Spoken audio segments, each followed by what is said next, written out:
All right, let's get back to the study. We're going to go to Matthew 7. We were talking about the Sermon on the Mount, particularly Matthew 7:15, when he says that a false prophet is inwardly a ravening wolf. We know this sermon didn't just constitute chapter 7, and chapters and verses were added later, and it's a doctrine and commandment of men that helps cause confusion and diversion away from the truth. It starts with Yeshua explaining the law and the prophets and how to live them, and I showed that in the last episode. He then gives us 3 warnings about the path of life. The middle warning includes the warning about our wolf, Benjamin. Then he talks about fruit.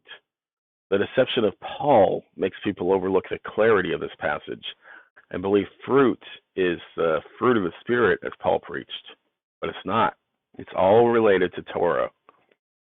Matthew 7:17-20.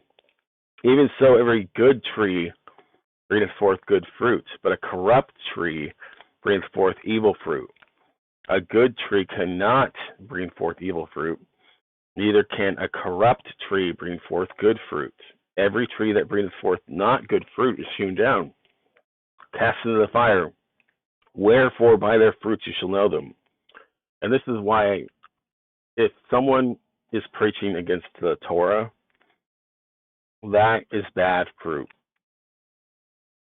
Important distinction. It's impossible also for this to be Paul's fruit of the Spirit, quote unquote, as taught by Paul, as all of those things can be produced by lawless people. What does Messiah tell us? A good tree cannot produce bad fruit, and a bad tree cannot produce good fruit. Proverbs 11:30-31. The fruit of the righteous, and we know righteousness, as Deuteronomy 6:25 says, comes from keeping the commandments, is a tree of life. He that winneth souls is wise. Behold, the righteous shall be recompensed in the earth, but much more the wicked and the sinner. Revelation 22:14. Blessed are they that do his commandments, and these are commandments that do not change. It's not new commandments. That they may have the right to the tree of life, and may enter in through the gates into the city. The way the church interprets the last passage is that Messiah changed Torah. They talk about the ceremonial law, the moral law, and as we heard in the last video from Chris and Andy, the 10 Commandments are for Israel, not for Gentiles, so we don't have to do them. And even Jim noted that this is pretty much what Chris was saying, and it's pretty much what I've heard from Christians, unfortunately, as well. The 10 Commandments don't mean anything to Christians anymore. And this is a very modern interpretation of Scripture from the Protestants. I was watching Cecil B. DeMille's 10 Commandments, which was made in the 1920s, the original one, and it shows this mother striving to keep the Sabbath. Yes, on the wrong day, but she was striving to keep it because she believed all of the 10 Commandments still mattered today. If you look at why the Catholic Church changed it to Sunday, it does go back to the first century. There were competing ideas. Some believed they should keep the feast and the Sabbath as laid out in the Torah and the Tanakh.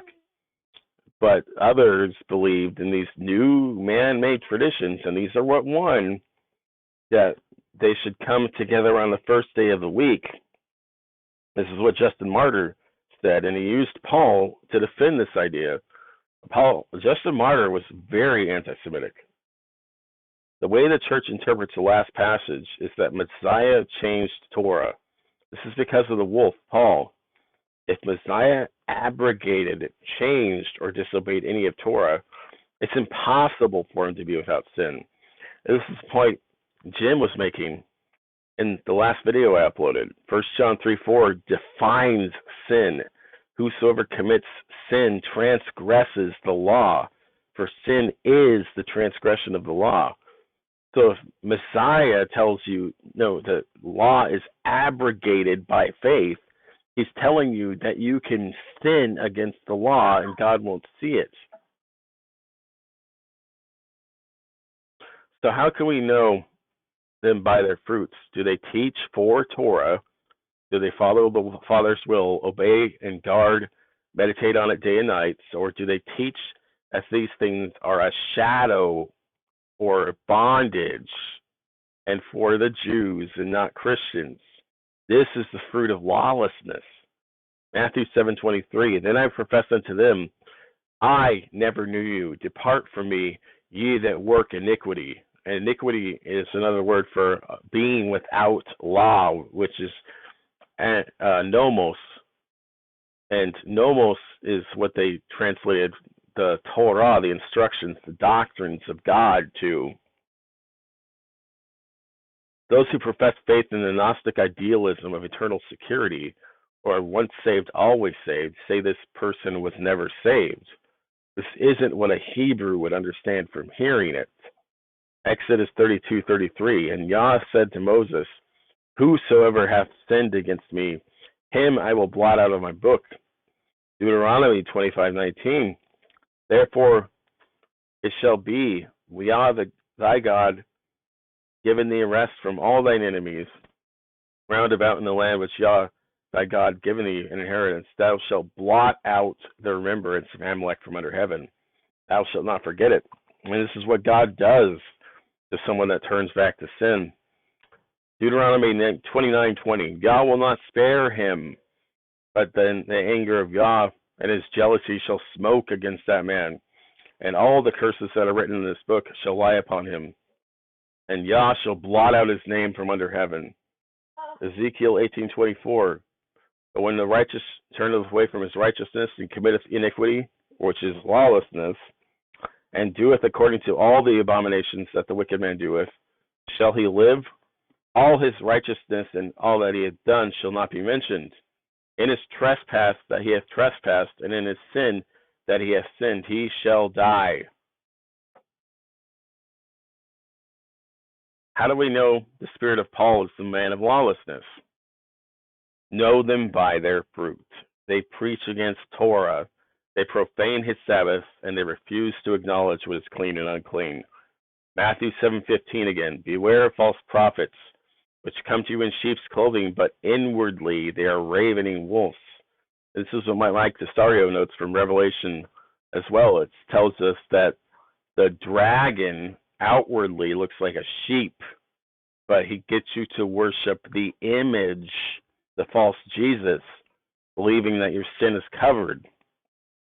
Genesis 49:27, Benjamin shall raven as a wolf. In the morning he shall devour the prey, and at night he shall divide the spoil.